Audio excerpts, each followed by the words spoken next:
জাতিসংঘ যদি ইরানের পরমাণু প্রকল্প ঘিরে নিষেধাজ্ঞা জারি করে তাহলে পরমাণু অস্ত্র নিরোধ বিষয়ক চুক্তি নন প্রলিফারেশন ট্রিটি বা এনপিটি থেকে সরে আসার হুমকি দিয়েছে তেহরান। এক বার্তায় জাতিসংঘের প্রতি কড়া সতর্কবার্তা দিয়েছেন ইরানের পররাষ্ট্রমন্ত্রী সৈয়দ আব্বাস আরাগচি।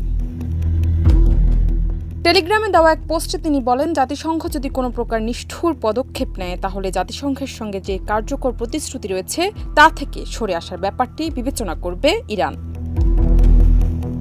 প্রসঙ্গত 1970 সালে জাতিসংঘের পরমাণু পর্যবেক্ষণ সংস্থা IAEAর সঙ্গে এনপিটি চুক্তিতে স্বাক্ষর করেছিল ইরান।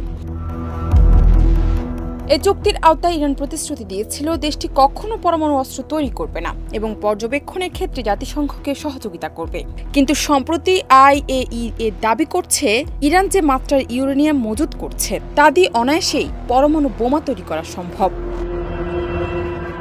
গত জুন মাসে IAEA একটি বিবৃতিতে এই তথ্য প্রকাশ করার মাত্র এক সপ্তাহের মধ্যে ইরানে শুরু হয় ইসরায়েলের বিমান অভিযান দ্য রাইজিং লায়ন। অভিযান শুরুর পর এক ভিডিও বার্তায় ইসরায়েলি প্রধানমন্ত্রী বেনিয়ামিন নেতানিয়াহু জানান, জাতিসংঘের সংস্থার উদ্বেগকে আমলে নিয়েই এই হামলার সিদ্ধান্ত নেয় তেল আবিব।